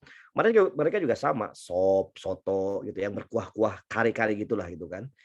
Itu bayangkan dari segi makanan juga sama. Artinya budaya juga sama gitu ya. Fisik juga sama gitu ya. Mungkin yang membedakan hanya bahasa ya. Mereka bahasa Thai, bahasa Tagalog, kita bahasa Melayu, bahasa Indonesia gitu ya. Tapi ada yang disebut sebagai generalized consciousness of race gitu ya. Nah, ini ada 3 wilayah, 3 populasi yang secara besar ya dibagi. Nah, ini ada yang disebut dengan Afrika, Asia, Europe. Yang ini merupakan merefleksikan ideologika, politik, ekonomi dan cultural bias atau world views. Kemudian nah ini yang disebut dengan culture consciousness. Nah, ini biologi dan geografi juga sama saya kira. Ini ada yang disebut sebagai social circle. Ya, ini tadi yang saya sebut clothing style. Cultural difference itu bisa dilihat dalam clothing style, habit budaya, food ya, dan budaya kebiasaan makanan, pola makan gitu ya. Itu yang disebut sebagai social circle. Nah, ini juga sama, ada yang penjelasan mengenai differentiating symbols, ada cultural trait ya. Nah, ini yang tribe ya, tapi ini bagian berikutnya kita bahas di tribe ini.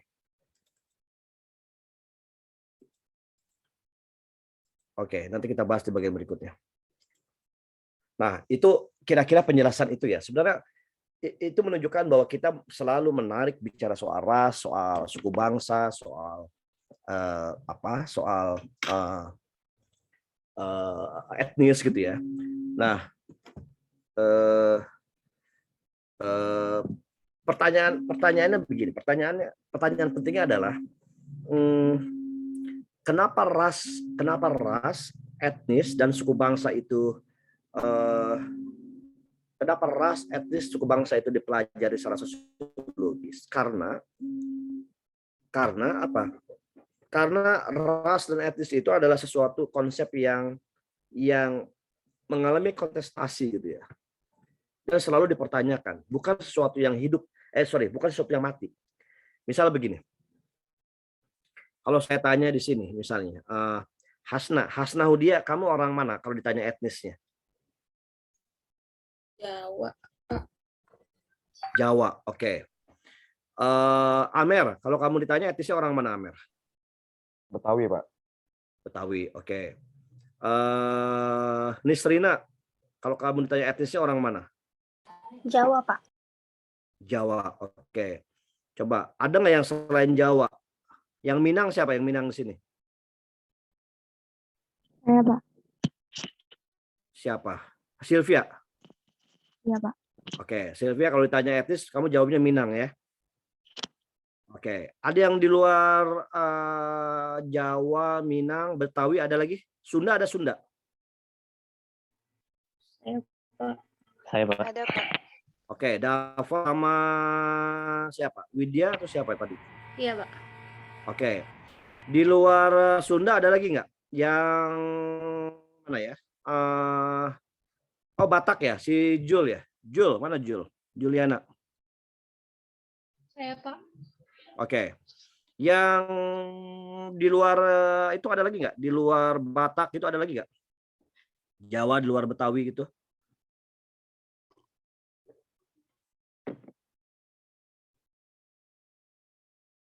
Yang dari Kalimantan itu ada nggak? Yang keturunan Kalimantan, Bugis ada nggak? Saya Bugis, Pak. Oh, siapa yang Bugis? Anggita, Pak. Anggita. Mana Anggita? Kok ini screen-nya cuma segini ya? Nggak bisa dilihat semua ya? Anggita Bugis? Iya, Pak, Bugis. Dari bapak apa dari ibu Bugis ya Anggita? Dari ibu sih, Pak. Kalau Bapak Oke. Betawi. Bapak Betawi, ibu Bugis. Nah, ini menarik. Kalau Pak Rahmat tanya, Anggita, kenapa kamu lebih memilih menyebut nama Bugis dibandingkan Betawi? Lebih jarang aja kayaknya, Pak. Lebih jarang apa maksudnya? Di sini lebih itu aja, Pak. Lebih jarang kan kalau Betawi di sini banyak. Jadi lebih sering Bugis aja, Pak. Iya, maksudnya apakah di keluarga kamu begini ya? Kan berarti ibu kamu dari Bugis ya, sementara bapak kamu, ayah kamu dari Betawi ya. Maksudnya apakah ada nilai-nilai budaya, tradisi yang lebih kuat Bugis dibandingkan Betawi yang diajarkan oleh ibu kamu di rumah kamu? Iya, Pak. Lebih banyak dari ibu. Dibandingkan dengan tradisi nilai Betawi. Iya. Misalnya apa? Kalau boleh tahu, biar saya bisa lebih mudah menjelaskannya. Tradisinya nggak terlalu kental banget sih, Pak. Tapi paling suka masak-masak makanan khas Makassar. Bugis itu, Pak. Oke. Ada lagi yang lain yang contoh bahwa nilai Bugis, itu kan contoh kuliner ya, kuliner masakan Bugis yang lebih kuat gitu ya. Ada lagi contoh yang lain? Saya mau kasih contoh ya, Pak. Apa? Gimana Widiana? Saya kan tinggal di Lampung, tapi saya etnisnya itu Sunda. Karena kenapa? Karena kebetulan saya tinggal di daerah yang mayoritas suku Sunda dan nilai-nilai etnisnya itu masih ada, Pak. Kayak selamatan, kayak tasyakuran orang Sunda, pernikahan Sunda di sini masih ada, seperti itu, Pak. Oke, bagus. Nah, contoh dari atau mungkin ada nggak di antara kalian yang orang tuanya dari dua etnis yang berbeda selain Anggita, tapi ada yang lebih dominan nilai budaya yang diajarkan oleh ayah atau ibu kalian, yang kemudian menurut kalian ternyata itu lebih dominan dari ayah atau dari ibu, dari salah satu di antara keduanya, ada nggak?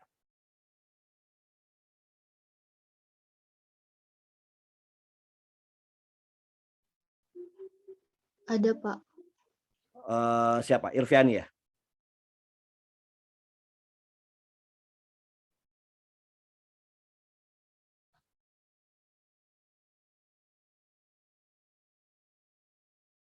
Kayaknya nge-lag nih Irviani ya. Halo Irviani.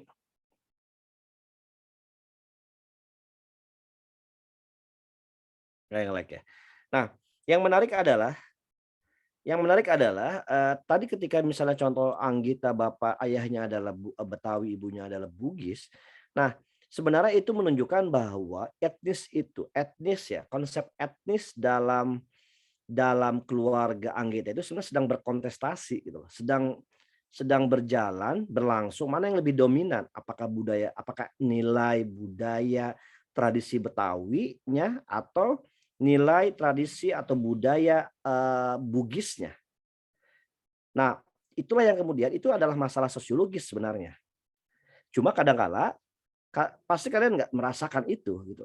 Tapi itulah yang kemudian dibahas oleh sosiologi etnis, oleh sosiologi ras, suku bangsa, bahwa etnis itu sesuatu konsep yang hidup gitu loh. Yang hidup, yang berlangsung, yang dinamis, yang dia nggak pernah berhenti gitu. Artinya sebenarnya konsep etnis itu adalah sesuatu yang bukan given. Bukan given itu artinya bukan bawaan dari lahirnya, tapi dia selalu hidup gitu. Termasuk misalnya adalah ketika nanti misalnya kalian, nah ini misalnya yang menjadi menarik, contohnya adalah ketika nanti kalian menentukan pasangan hidup ya, suami atau istri, itu pasti akan muncul pertanyaan-pertanyaan preferensinya dengan orang mana, ya nggak? Pernah punya pengalaman kakak kalian, saudara kalian yang mengalami seperti itu nggak?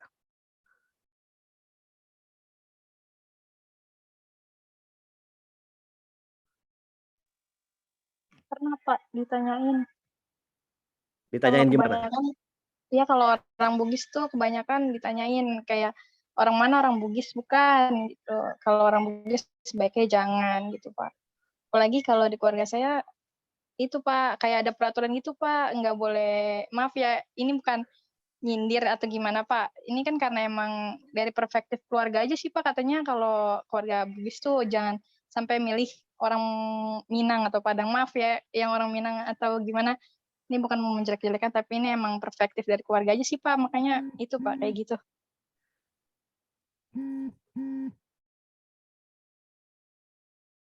Iya, artinya itu betul. Itu betul berlangsung di masyarakat. Padahal Anggita tadi dengan nilai budaya Bugis ya, tapi dilarang cari pasangan yang jangan orang Bugis ya pasangannya ya, betul ya? Iya Pak, di prioritasnya tetap orang Bugis. Oh, maksudnya prioritasnya cari pasangan orang Bugis gitu. Iya Pak, tapi nggak jarang juga ada perjodohan Pak, masih sampai sekarang. Maksudnya masih ada perjodohan sampai sekarang? Iya, antara Bugis dengan Bugis. Oh, kamu jangan sampai cari pasangan yang orang Minang, pokoknya jangan sampai dengan orang Minang lah misalnya gitu ya. Iya Pak. Oke, itu yang bilang itu siapa? Ibu kamu? Iya dari keluarga besar ibu sih Pak. Nah, itu adalah contoh bahwa konsep etnis itu selalu diperebutkan gitu loh. Diperebutkan sampai pasangan hidup pun diperebutkan oleh etnis ini nggak boleh, etnis ini nggak boleh. Itu menunjukkan bahwa sebenarnya apa? Etnis itu adalah sesuatu konsep yang kontestatif gitu loh. Paham maksud saya? Diperebutkan, dipersaingkan gitu. Terus kamu Anggita sekarang udah kepikiran belum? Udah punya bayangan, kamu udah mungkin punya teman, punya pacar apa orang Bugis? Kalau teman ada Pak orang Bugis. Ada, tapi baru teman, belum sampai ke pacar gitu belum? Apa udah pacaran? Enggak Pak. Enggak Pak. Enggak, nanti langsung suami aja gitu ya. Enggak tahu Tapi, Pak. Iya Pak. Kenapa? Enggak tahu juga Pak. Ya, nggak tahu ya. Soalnya itu temannya juga ada berkasta juga Pak dia di dalam Bugis. Oh, kastanya gimana? Nah, ini menarik sebenarnya. Kasta tertinggi di Bugis itu ada apa namanya Andi. Jadi ya teman saya ada yang namanya Andi itu kadang emang suka dijodohin gitu Pak. Itu sama si Andi aja karena emang dia orang Bugis dan punya itu kasta. Kasta kamu tinggi juga sama dengan Andi atau beda di bawahnya atau gimana? Kurang tahu Pak kalau saya Pak. Tapi nggak ada Andinya Pak. Oh, oke. Ya. Nah, itu menarik lagi ya, artinya sebenarnya kamu lebih kompleks juga ya. Kamu jangan orang ini, kalau bisa orang ini, tapi ternyata di Bugis ada kastanya juga gitu ya. Oke, ini menarik contohnya. Nah, itu menunjukkan bahwa konsep etnis itu selalu hidup dan selalu dipertarungkan gitu loh. Di keluarga pun begitu ya. Oh, nggak boleh ini, nggak boleh. Nanti kita akan bahas itu ya. Kenapa nggak boleh ini, kenapa nggak boleh ini. Itu disebut dengan stereotype, prasangka. Jadi prasangka terhadap etnis ini ada. Jangan orang ini gitu. Jangan orang ini, jangan orang ini. Ya memang jangan kesinggung gitu ya. Jangan kesinggung. Kenapa jangan kesinggung? Karena memang itu dikonstruksikan, direproduksi oleh masyarakat kita. Ya, terutama ini biasa pesannya ini ke cewek-cewek nih. Mbak gitu ya. Biasa gitu kalimat kalau dari ibu kalian, dari tante kalian. Mbak, teh, neng, apalagi gitu kan. Kalau bisa nanti cari suaminya jangan sama orang ini gitu. Jangan sama orang ini. Kalau sama orang ini mah nanti gini. Oh, itu kan muncul panjang tuh. Aturan-aturannya nggak boleh ini nanti. Kalau bisa cari yang ini. Di luar soal iman ya, itu kan kita lain topik ya. Tapi kalau kita bicara nggak boleh sama orang ini, itu yang menunjukkan bahwa konsep etnis itu selalu diperebutkan, dikontestasikan. Pernah punya pengalaman yang lain nggak? Ada yang orang tua kalian, mama, terutama mama kalian, biasa ibu kalian yang bilang bahwa dek, neng, teh, mbak, nggak boleh ini kalau bisa cari pasangan ini gitu. Pernah nggak ada yang lain?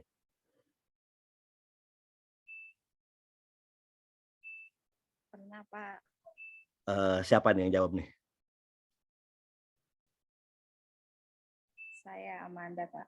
Oke, Amanda gimana? Pengalaman kamu dibilang apa? Siapa yang bilang itu? Kalau apa ya? Saya kan ini kebenaran etnisnya saya orang Palembang gitu, Pak. Jadi papa sama mama orang Palembang kan. Nenek juga Palembang Jawa gitu kan. Terus kalau saya seringnya paling dibilanginnya kalau nyari cowok gitu atau pacar gitu ya. Itu jangan nyari orang Sunda gitu katanya mama sama papa gitu. Kenapa? Kalau orang Sunda kenapa? Iya, kayak papa sama mama kayak lebih punya pandangan sendiri sih ke orang Sunda gitu. Ya, misalnya apa pandangannya kalau boleh tahu? Ini buat sharing aja nggak apa-apa itu. Iya, kalau kayak papa sama mama tuh katanya takutnya kalau sama orang Sunda gitu dah, soalnya punya kayak lebih ke pengalaman ini sih, saudara dia punya pernah nikah sama orang Sunda, terus kayak malah kayak lebih ke hartanya gitu deh, Pak. Gitu, iya, jadi kayak orang tua kayak takut sendiri gitu loh, terus kayak punya pandangan jelek sendiri terhadap orang Sunda. Maaf ya orang Sunda ya. Nggak apa-apa, saya orang Sunda tapi saya nggak berasa baper gitu, biasa aja. Oke, terus Amanda sekarang kamu gimana? Udah punya teman dekat, pacar di luar orang mana gitu yang bukan orang Sunda gitu? Iya, ada, Pak. Dan harus sama-sama orang Palembang nggak dari keluarga kamu, didikan orang? Enggak, justru orang tua malah pernah bilang juga jangan sama orang Palembang juga, ribet gitu, kayak gitu malah bilangnya. Jadi jangan sama orang Sunda karena ya lebih ke harta, mungkin disebutnya matre lah ya, matre. Iya gitu. Terus jangan sama orang Palembang juga karena ribet ya. Terus iya, kolot juga gitu loh kalau sama-sama Palembang nanti gitu deh, karena udah tahu jelek-jeleknya Palembang. Terus sekarang kamu dekat sama orang mana? Teman kamu, teman laki-laki kamu, orang Jawa, orang mana? Orang Jawa, iya, orang Jawa. Oke, orang tua merasa lebih terbuka dengan orang Jawa gitu, stereotype atau ininya? Iya, sangat terbuka. Soalnya kan kalau orang Palembang, maksudnya kayak orang Palembang, orang Sumatera itu kan dia cenderung keras gitu kan. Kalau berbicara kayak nadanya tinggi atau kasar, kadang ya cenderung gitu. Jadi kayak orang tua tuh kayak suka aja sama orang Jawa karena dia lebih cenderung halus kalau ngomong, terus kayak ya gitu deh, Pak, sabar, baik gitu. Ya, cocok lah ya, wong gitu galau sama wong Jowo gitu ya, ininya ya. Iya gitu, dua kultur yang berbeda gitu ya. Iya, Oke, ini menarik bahwa ya itulah bahwa konsep etnis itu selalu diperebutkan pada level yang nasional, pada level yang makro ya, soal politik, soal ideologi, soal sosial kita. Tapi sampai pada level yang mikro di keluarga, pasangan, preferensi pasangan. Bahkan tadi kata Amanda, bukan sebelum level mencari pasangan, kalau perlu mencari pacar pun, kalau bisa jangan orang ini, jangan orang ini. Itu pada level pacar loh, maksudnya pacar kan, belum sampai ke pasangan hidup kita gitu loh. Jadi ini menarik bahwa konsep etnis itu selalu hidup, selalu dipertarungkan gitu ya. Orang tua itu ketika ngomong gitu mereka sedang berkontestasi, jangan orang ini, jangan orang ini, jangan orang, tapi lebih baik orang ini, lebih baik orang ini gitu loh. Itu kan contoh bahwa etnis itu hidup gitu loh, ada di keluarga kita. Tapi kadang-kadang kita nggak sadar, kadang-kadang kita tuh nggak paham bahwa itu ada sebenarnya gitu loh. Ada dalam masyarakat kita, ada dalam budaya kita gitu. Oke, satu lagi. Ada yang punya pengalaman seperti itu dengan orang tua kalian? Dari keluarga besar kalian nggak boleh ini, jangan cari pasangan orang ini, cari orang ini, cari orang ini. Atau kakak kalian mungkin punya pengalaman? Ada nggak? Saya ada nih Pak. Siapa? Bu Putih, boleh sharing nih Bu Iya, Putih saya nih. nih sharing. Karena nih lumayan lucu juga sih. Jadi kan kalau saya ini orang Padang ya Pak ya. Orang Padang. Nah, kalau orang Padang itu ya mungkin bukan orang Padang aja ya, semua tuh terkenal kalau jangan sama orang ini ya, sama orang ini gitu. Tapi mungkin orang Sumatera itu lebih kali ya buat jangan sama ini, sama itu gitu. Nah, saya kebetulan orang Padang di Jakarta, karena Padang di Padang beda lagi. Kalau Padang di Padang itu misalnya gini, saya orang kampung, saya orang Pariaman, ya, saya orang pantai. Nah, itu nanti bilangnya ada namanya orang Bukit Tinggi, itu orang gunung. Nah, itu ntar bilangnya orang gunung tuh bilangnya orang Bukit Tinggi itu nggak mau tuh sama orang Pariaman misalnya gitu. Dan jangan sama orang Pariaman karena orang pantai itu ya keras lah, norak apalah gitu ya, orang kurang ya gitulah, kurang kurang kurang kultural lah, kurang ini gitu. Kan gitu image-nya. Tapi kalau udah di kota itu beda lagi gitu. Padang sama-sama Padang nggak apa-apa, terserah Bukit Tinggi mau Pariaman. Itu, yang jadi jangan sama ini, jangan sama itu. Nah, yang lucu tuh bapak saya tuh, ini Pak, kalau ada ininya, khususnya gitu. Misalnya kalau laki-laki gitu, jangan sama Madura, jangan sama Aceh, ya, ke anak-anak perempuan ya. Kalau anak perempuan kalau anak laki-lakinya jangan perempuan Sunda, gitu. Itu apalagi itu terkenal tuh ya di Sumatera kalau, perempuan jangan perempuan Sunda gitu kan, stereotipnya gitu ya. Nah, alasannya ya biasalah, alasan ada ini itu gitu kan. Cuman yang lucunya begini, begitu, adik saya bawa pacarnya udah lama, bapak saya tuh nggak nanya itu apa etnisnya gitu. Adik saya perempuan bawa pacarnya ke rumah, terus udah kenal, bapak saya suka nih sama nih laki-laki nih gitu kan. Pas ditanya, pas udah agak lama tanyanya, ternyata Aceh, yang bapak saya paling nggak suka. Tapi karena udah kenal duluan, jadi ini adik saya pintar juga, karena udah kenal duluan, jadi bapak saya, oh iya ternyata nggak sesuai yang dia pikirin gitu. Karena dia ada stereotip bahwa orang Aceh ini, laki-laki Aceh ini begini nih, laki-laki Aceh. Ternyata nggak sesuai stereotip dia, ternyata dia suka sama sama yang sekarang jadi ipar saya ya, udah menikah sama adik saya sekarang. Nah, abis itu adik laki-laki saya bawa cewek gitu ya, pacar gitu. Kemudian udah kenal, suka juga. Ternyata tanya apa ininya sukunya ternyata Sunda. Jadi intinya orang tua saya kemakan omongan selalu ya. Jadi kayak karena memang ternyata nggak sesuai pikiran dia. Jadi ternyata udah suka dulu sama ini perempuan gitu ya. Ternyata kemudian ketahui kalau di Sunda gitu, yang tadinya udah distereotipin duluan. Jadi ternyata tidak sesuai gitu apa yang distereotipin sama kenyataannya gitu. Nah, kalau sedangkan saya kemakan stereotip sendiri, Pak. Saya orang Padang, saya nggak mau sama cowok Padang, karena saya gede sama cowok Padang tuh ada stereotip sendiri lah apa. Nah, saya ketemu suami saya, ternyata suami saya Padang sekarang. Jadi gitulah kurang lebihnya. Ya, terima kasih Bu Putih. Ini menarik ya, menarik dan memang menjadi fakta di masyarakat kita ya. Nah, stereotype itu tadi memang itu direproduksi dalam ruang keluarga kita. Saya kira semua keluarga kita, termasuk keluarga saya, sama dengan keluarga saya. Kalau di keluarga Sunda, saya orang Sunda ya, itu biasa gini, nggak boleh cari pasangan orang, disebutnya orang seberang. Tanda petik orang seberang ya. Orang seberang tuh maksudnya seberang kan tadinya kan pahamnya kan artinya kan ini ya, jauh, beda pulau. Misalnya apa? Sumatera, Kalimantan kan seberang tuh ya. Kalau kita Jawa kan Sunda, Jawa kan di daratan. Nah, ke seberang itu jauh. Alasannya apa? Katanya susah silaturahminya satu karena jauh. Biayanya mahal katanya ya. Harus ongkos naik pesawat, dulu kan naik kapal gitu kan. Terus ketiga orang seberang tuh macam-macam lah, ini pelit lah, apalah gitu. Nah, itu stereotype dan itu ada di masyarakat kita. Nah, pertanyaannya karena itu stereotype dan stereotype itu dikonstruksikan oleh masyarakat kita. Dikonstruksikan, direproduksi oleh masyarakat kita. Dan yang namanya stereotype itu adalah apa? Konstruksi general. Oke. Jadi istilahnya gini, kalau orang seberang kayak tadi saya sebut, orang seberang itu berarti dia di luar Sunda, di luar Jawa, Kalimantan, Sulawesi mana. Artinya kan dipukul rata semua. Nah, terus ternyata tadi contoh-contoh stereotip ini kalau ini gini terus ya. Nah, karena dia bersifat konstruksi general, dia sebenarnya bertolak belakang dengan konstruksi personal. Artinya karena dia personal versus general, itu personal tidak bisa juga semua digeneralisasikan 100%. Karena ada sisi-sisi personal yang tidak terwakili oleh konstruksi general tadi.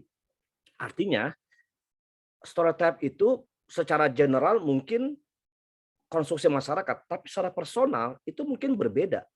Artinya tidak semua personal orang Jawa, orang Aceh, tadi Bu Putih, orang Sunda, gitu ya. Ternyata Bu Putih punya ipar, berarti iparnya Bu Putih orang Aceh, satu orang Sunda ya, iparnya ya? Iya, iya.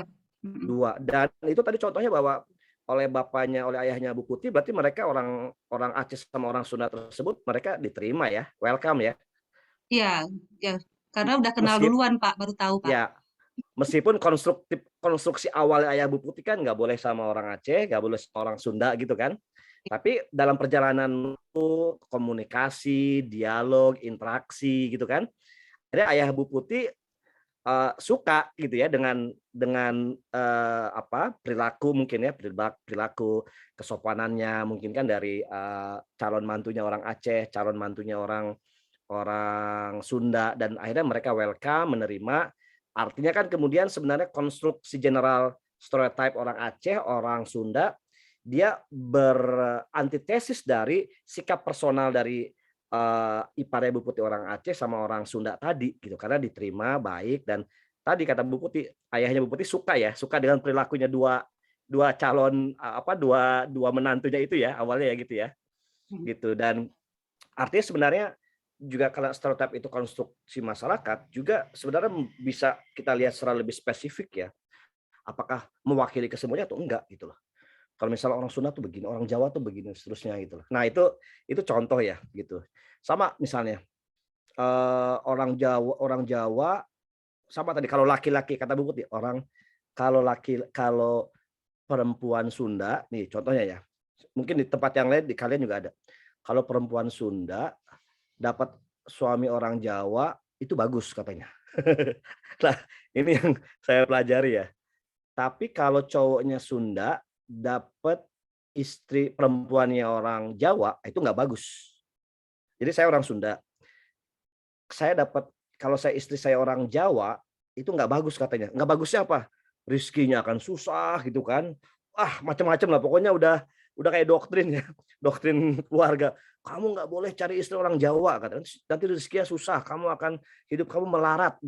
Gue udah diajarin, udah didoktrin hidup melarat, udah apa-apa gitu kan. Tapi kalau kita berpikir rasional kan, ya kalau rezeki kan itu kan ya Tuhan yang mengatur ya. Kita punya keyakinan, punya percaya diri, punya pendidikan. Kita bisa sama-sama dari nol kan. Suami kita orang mana, suami kita orang mana. Itu sebagai antitesa dari stereotip itu sebenarnya gitu ya. Tapi kalau misalnya kalian cewek sudah dapat orang cowok cowok orang Jawa, bagus, nanti akan hidup kamu akan bagus, kamu ternyata nggak juga. Ada kasus-kasus tertentu loh yang suaminya orang Jawa, istrinya orang Sunda, ternyata ya hidupnya susah-susah juga misalnya gitu kan. Karena apa? Itu stereotype yang diproduksi oleh masyarakat kita. Ya, nah itu apa kesimpulannya? Kesimpulannya adalah etnis itu selalu diperebutkan. Dan itulah kemudian melahirkan kenapa kita mempelajari sosiologi ras, sosiologi etnis, sosiologi suku bangsa atau apa dalam masyarakat kita. Karena apa? Konsep etnis, ras, suku bangsa itu hidup dalam masyarakat kita. Nah, kita akan membahas itu soal nanti ya. Ini menarik kalau kita bicara soal cari pasangan, cari jodoh gitu ya. Bukan dan nggak perlu baper. Kalau kita bicara soal ranah akademik ya, nggak perlu baper. Jadi kalau misalnya kalian merasa orang Sunda dibilang begini, orang Sunda tuh matre gitu ya, ceweknya matre, cowoknya hobi kawin gitu ya, nggak juga. Orang Minang katanya dianggapnya pelit apa, ya jangan baper. Karena kita bicara soal ranah akademik dan itu ada di masyarakat kita. Orang Betawi misalnya, orang Betawi itu nggak mau keluar dari zona nyamannya karena males, budaya males. Tadi orang Aceh, mungkin orang Aceh kenapa dulu bapaknya Bu Putih nggak setuju, karena orang Aceh kan dianggapnya budaya orangnya malas gitu ya, nggak punya etos kerja yang tinggi gitu kan. Atau orang Jawa dianggapnya kurang giat, kurang ulet, nggak juga. Banyak orang Jawa yang berhasil, yang mereka sukses apa. Jadi itu seperti itu. Oke, sampai sini ada pertanyaan, ada komentar? Silakan.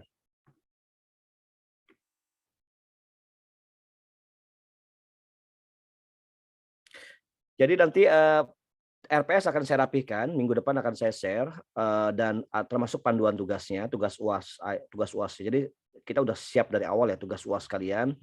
15 kelompok akan saya berikan satu topik-topik, satu warga adat kasusnya, kalian analisa, kalian studi literatur, cari bahannya, jurnal apa seterusnya, sehingga nanti kalian bisa cicil dan nanti kita bisa setelah UTS kita udah bisa diskusi paper draftnya. Jadi draft pertama itu akan dikumpulkan setelah UTS. Jadi setelah UTS dikumpulkan draft pertama, nanti kita akan diskusi, koreksi, revisi lagi sampai kita akan, target kita adalah luaran kuliah kita adalah kita akan terbitkan dalam satu kompilasi buku mengenai warga adat di Indonesia, seperti itu. Manda udah siap sebar undangan, Pak. Wow, Hasna. Jangan-jangan Hasna juga udah siap nih undangannya nih. Undangan apa? Undangan makan-makan. Belum, Pak. Manda orang mana, Manda nih? Orang Palembang, Pak. Oh, tadi ya, Manda ya. Iya. Kalau Hasna orang mana Hasna nih? Saya di Jawa, Pak. Oh, Jawa ya. Oke. Ya nanti kita ngobrol lebih mendalam ya di topik-topik soal stereotype itu ya. Pasti akan menarik. Jadi kita gali pengalaman keluarga kalian, nanti bapak kalian, ayah kalian, ibu kalian tuh pasti akan selalu muncul gitu ya. Dan itu menjadi ciri khas orang Indonesia begitu. Orang Indonesia tuh begitu. Tapi kalau kita bandingkan orang luar negeri, orang Malaysia, orang mana, mereka nggak akan nanya. Pertanyaan pertama bisa gini. Misalnya kalau kalian ngenalin ya, misalnya ngenalin ke kalian cewek ngenalin ke keluarga kalian, cowok kalian, calon kalian, pasti akan ditanya orang mana. Nah, itu orang mana. Orang mana itu pasti akan menuju kemana, ke etnis. Orang Jawa, orang Sunda, orang Padang. Ya di awal-awal mungkin dikenalin ini Pak, ini Mah, orang ini dia orang ini, orang Jawa, orang. Nah di belakang layar kalau dia udah pulang, pasti akan orang Jawa tuh gini cari yang lain. Nah, tapi kan kadang-kala apa? Kalau kalian pernah mendengar apa? Love is blind, ya nggak? Cinta itu buta. Ya buta itu nggak melihat lagi soal apa, soal ras, soal etnis gitu. Ya kalian udah merasa cocok, nyaman, gitu kan? Cocok, nyaman dan seterusnya. Ya jalan langsung gitu kan. Jadi sekarang mungkin belum ini ya, karena kalian masih mungkin penjajakan mengenal dengan pacar kalian, dengan teman dekat perempuan, teman dekat laki-laki gitu ya. Tapi nanti pada satu titik, pada satu fase itu akan muncul semakin kuat bahwa ada resistensi, ada apa dari antara keluarga ini gitu kan. Apalagi nanti sampai udah rumah tangga, itu udah lain. Dua budaya yang berbeda pasti akan lain lagi ya, akan lebih beragam lagi seperti itu.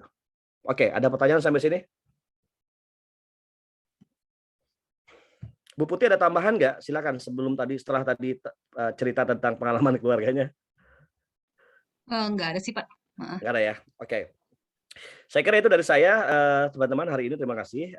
Tadi saya sudah mengenalkan konsep-konsep awal mengenai ras, pendekatannya, kemudian ruang lingkup perkuliahannya. Nanti minggu depan kita lanjutkan di pertemuan hari ini Jumat jam 1 ya. Terima kasih ke PJ yang sudah menyediakan platform Zoom-nya. Dan semoga semuanya sehat. Kita ketemu lagi di pertemuan minggu depan. Terima kasih semuanya. Selamat sore. Assalamualaikum warahmatullahi wabarakatuh. Waalaikumsalam. Waalaikumsalam warahmatullahi wabarakatuh. Terima kasih, Pak. Pak. Terima kasih, Bu. Saya izin dulu ya. Baik, Bu.